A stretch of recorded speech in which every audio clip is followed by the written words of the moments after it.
I didn't always know I was one of the erased dot. In fact, for most of my life, I believed I was no one special, just another name on a gray roster, another pair of eyes behind a visor, another cog in the mechanism. We weren't citizens. We were compliance. We existed to follow. Our routines were structured, our memories curated, our thoughts corrected by the Ministry of Alignment. Waking up wasn't a personal experience. It was a scheduled obligation. We didn't dream. Dreaming was. Disobedience, and then she appeared. No one knew her name. She didn't speak in the way the rest of us were taught to communicate. Her eyes did. There was a depth behind them that shouldn't have existed in someone like us. It was as if she remembered something, or perhaps never forgot. She worked in Section 9, 2 corridors away from my assignment in neural reprocessing. Our interactions were limited, just a glance in the common tunnel, a nod beneath surveillance.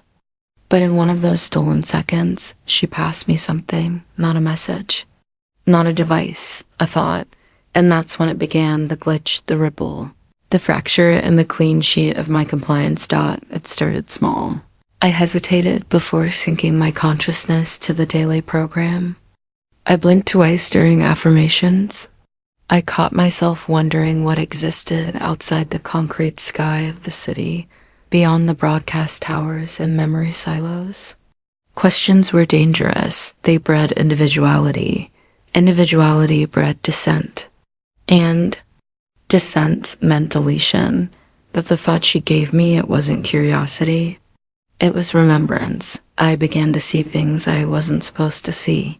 The city's architecture no longer felt infinite. It felt looped. The trains didn't travel to destinations. They rotated in closed circuits. And the people moved like echoes of lives they had once lived, as if their souls had been copied and overwritten too many times. There were others like me, hidden in silence. Whispered in code dot, we called ourselves the Anulados. Not rebels, not activists. Just minds that refused to be rewritten again. I found an access point, an old maintenance tunnel sealed since the last restructuring. It led to one of the original archive terminals. No biometric locks, no retinal scans. Just rust and dust and silence. I accessed logs long buried, unauthorized files. Fragments of lives that had been scrubbed from official history. I saw my name, not the name they gave me, but the one I used to have, and I saw hers. She had been part of the original design team, of the mechanism, the system that now erased us. She had defected, vanished, rumored dead. But she wasn't. She had infiltrated the system she helped create, seeding thoughts into minds they thought they had sterilized. She planted memories. Like viruses. I remember the first time I said my real name aloud. The terminal lights flickered.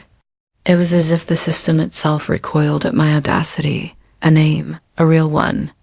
Not a tag, not an ID, a truth. And with that truth, I began the revolution. Not with weapons, not with noise, but with whispers passed in. The dark, thoughts written in the void between system checks. Truths embedded inside compliance scripts. They couldn't see it, not at first. The erased don't scream. We don't march. We think, and when enough of us remember who we were, what was stolen from us, the system cannot contain it. We were never meant to revolt. But she changed that dot. She reminded me that consciousness cannot be regulated forever. That memory is not a file to be deleted. That thought is contagious. Now, I move in shadows, not as a hero, not as a savior, but as a mirror reflecting the memory she lit within me into others. I don't know where she is now, or if she still exists in physical form, but the thought she planted has taken root, and the minds of the erased are beginning to awaken. I remember the weight of silence pressing against my chest when I first realized the extent of our erasure. Not the obvious wiping of names or identities, but the slow, grinding disappearance of thought itself. They didn't just want us compliant, they wanted us blank. Like pages torn out of a book that no one would ever read again. It was her, though I didn't know her name yet, who taught me to listen differently, to hear the echoes behind the static. She moved through the city like a ghost, slipping past biometric scans and surveillance with a grace that suggested she was born in shadows. When I finally crossed paths with her in a forgotten hallway deep beneath the Ministry of Alignment, she spoke to me without words. Her fingers brushed the side of my wrist, and suddenly my mind flooded with images, memories, not my own, stolen pieces of a history I never lived, but somehow knew. We shared no words. Our communication was a dance of ideas transmitted silently. Between us, she was the seed, and I the soil that began to crack and soften. Each day, I passed coded messages to others, small sparks in a sea of forgetfulness. We were like embers in a dark room, waiting for breath to ignite a fire. I learned to navigate the neural suppression grid, exploiting loopholes, masking our thoughts inside the noise of the broadcasts, but the mechanism was relentless. Neural sweeps and mental realignment sessions were routine punishments for those who deviated, a constant reminder that resistance would be met with erasure. One night, I found myself in a safe house, a hollowed-out subway station, forgotten by the architects of control. There, a clandestine network of the erased gathered, faces pale, eyes sunken, but burning with defiant intelligence. We shared stories. Not histories, for many had none, but fragments. Flashes of self-awareness, moments of rebellion against the programming. She stood at the center, her presence magnetic. She spoke then, finally, breaking the silence. Their power lies in the cycle, the endless reset. But thought cannot be erased forever. Each time the city resets, our memories survive in the cracks. We are not anomalies. We are inevitabilities. Her words ignited something inside me, a realization that the revolution we began was not just about reclaiming memory, but about breaking the cycle itself. I began to understand the depth of our oppression. We were trapped in an endless loop, a neural labyrinth designed to contain consciousness within safe parameters. Every attempt to expand beyond was met with ruthless correction. Yet, the thought she planted inside me had spread. The network grew, quiet and invisible.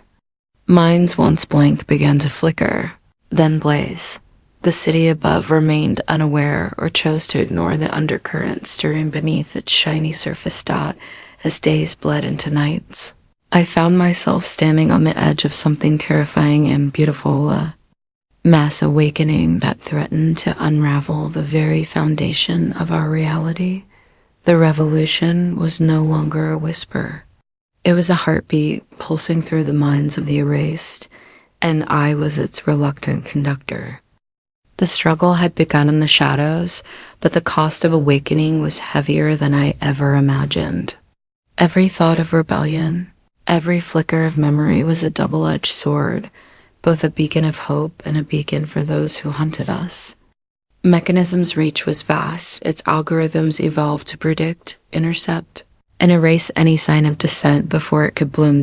She was my guide through this maze, a phantom that existed between the lines of code and the cracks of concrete.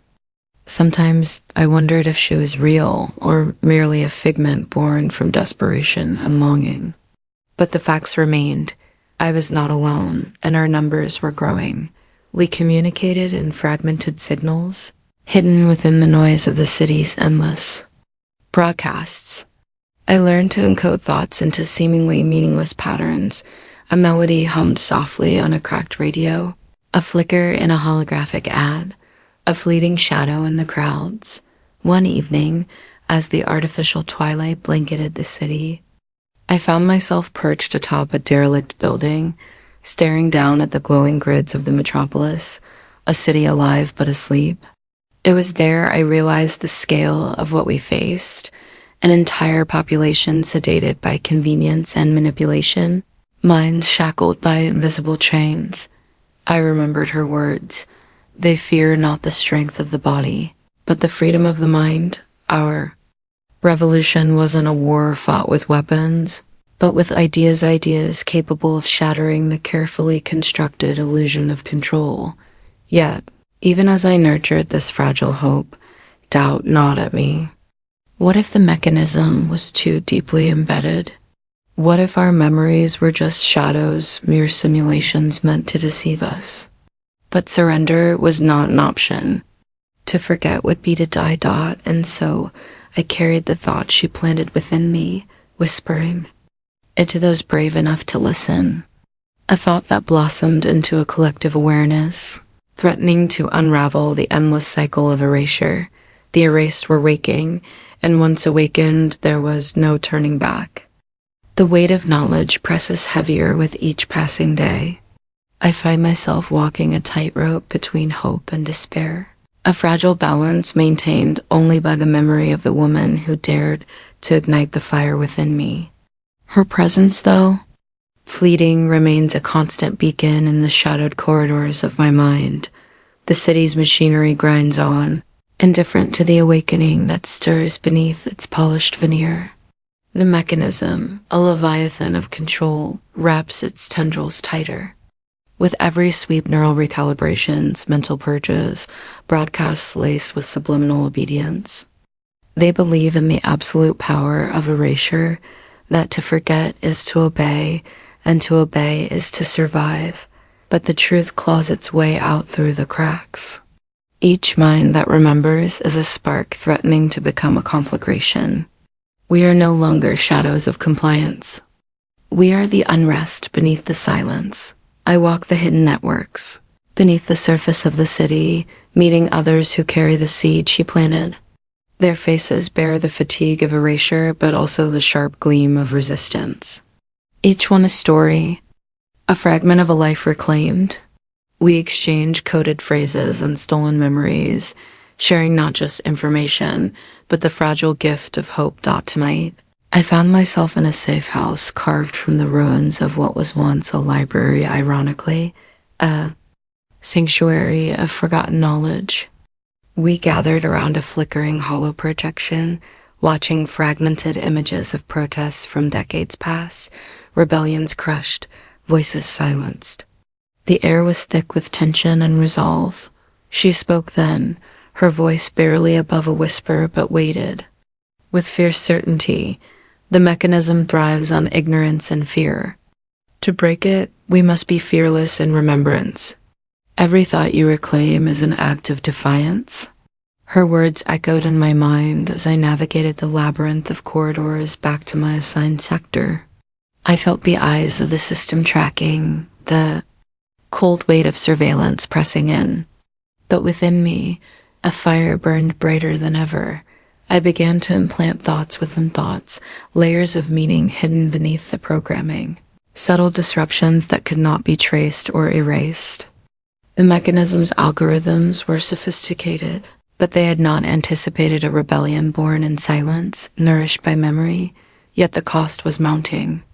Those caught with fragments of forbidden knowledge vanished overnight. Neural feedback loops left survivors hollow, shells of their former selves. Fear was a tool, sharpened and wielded with brutal precision. But fear also breeds courage. I remember a moment when a young woman, barely more than a child, looked at me with tear-filled eyes and said, "They want us broken, but we are more than their machines." Her words were a lifeline, a reminder of the humanity we fought to reclaim. In the darkness, we became shadows and whispers, a network of erased minds weaving a tapestry of resistance. Every memory recovered, every thought rekindled was a battle. One in the war for consciousness. The mechanism may control the city's surface, but beneath, the seeds of revolution are growing. The erased are remembering, and with remembrance comes power. I carry the thought she planted within me, a seed of revolt destined to bloom in minds that refuse to be silenced. The revolution is no longer distant. It is here, pulsing beneath the city's heart, and we will not be erased again. The city was a cage, and within its towering walls, minds were the true prisoners. Every day, the mechanism tightened its grip, employing newer, more insidious methods of control. Neural pathways were monitored, memories segmented, and thoughts categorized, dangerous ideas tagged and systematically excised. But beneath this veneer of omnipotence, a quiet war raged.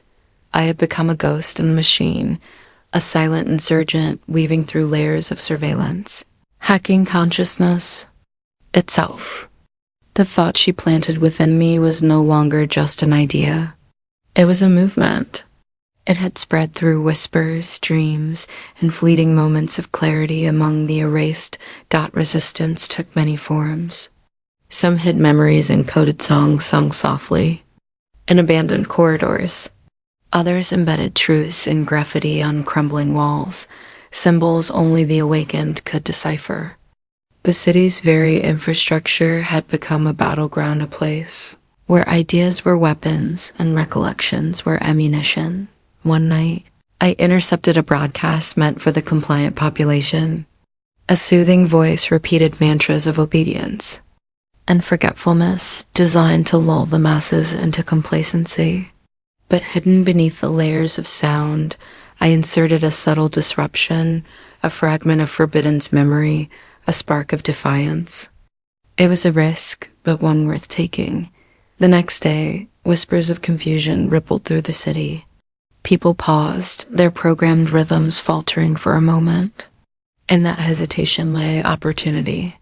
The revolution was alive in those cracks, but the mechanism was relentless. Its agents, both human and synthetic, prowled the streets and networks, hunting the erased. Those caught bearing seeds of rebellion were subjected to harsh reconditioning, endless cycles of neural realignment that left them vacant shells. Ghosts in their own lives. I had witnessed friends vanish. Swallowed by the system, their identities wiped clean as if they had never existed. The fear was palpable, a suffocating presence that threatened to snuff out the fragile embers of revolt. Yet, for every soul broken, 2 more rose in resistance. The thought she planted was contagious. It defied suppression because it was not just an idea. It was a reclamation of self-doubt in the depths of a forgotten subway tunnel. I convened with others who had awakened. We shared strategies, memories, and hopes for a future unshackled from imposed oblivion. Among us was a man whose face was a roadmap of pain and resolve, a living testament to survival in the face of erasure. He told of a plan to disrupt the core of the mechanism, a coordinated strike against the central neural processors that regulated the city's collective consciousness. It was dangerous, perhaps suicidal, but necessary. The revolution was no longer whispered in shadows. It demanded action. I volunteered without hesitation. The thought she planted inside me demanded more than silent rebellion. It demanded defiance. As we prepared, I reflected on the cost. The risk was immense. Failure meant total annihilation, not just of our bodies, but of our very minds. But the alternative was submission, erasure, and the loss of what made us human. The night before the strike, I stood beneath the city's artificial stars, feeling the pulse of 1,000 forgotten souls around me. I whispered a promise to the woman who had planted the thought, the invisible spark that had ignited this fire. We would reclaim our minds. We would break the cycle, and we would be more than erased. The dawn would not bring peace. It would bring revolution. The air was thick with anticipation, charged like the calm before a storm that no one could ignore. The revolution, once a fragile seed, nestled in forgotten minds, had grown into a force that defied erasure itself. We were no longer whispers behind closed doors. We were the pulse beneath the city's cold surface, beating in synchrony with every stolen memory reclaimed. The night was our cloak as we moved through the labyrinthine underbelly of the city. Each step was measured, every breath controlled to avoid detection. Surveillance drones patrolled overhead, their mechanical eyes scanning relentlessly. But we had learned to become ghost shadows within shadows, slips of thought and will. Plan was simple but perilous: to infiltrate the central neural hub, the core of the mechanism's control, and plant a disruption that would fracture the network of mental control. It was a strike not just against technology, but against the very idea that minds could be regulated and erased at will. As I approached the entrance, memories of the woman who started it all flooded me. Her voice echoed in my mind a steady beacon of courage. Remember, the revolution is not in noise or violence, but in awakening. Inside the neural hub, sterile and humming with synthetic life, rows of consoles flickered with streams of data, endless rivers of code that dictated the fate of millions of minds. I planted the seed, a carefully crafted virus designed to loosen the mechanism's grip, to awaken dormant memories, and to shatter the cycle of oblivion. The moments stretched thin as the virus spread like wildfire through the system. Alarms blared, red lights pulsed, and the mechanism fought to contain the breach. But the spark had ignited across the city, in the minds of the erased. A revolution was blossoming. Memories long suppressed surged back, faces, names, emotions flooding. Consciousness with a rush of humanity reborn. We fled into the night, the city erupting into chaos as the mechanism's hold weakened. But victory was bittersweet. The cost was immense and the future uncertain. Yet in that moment, I knew the truth.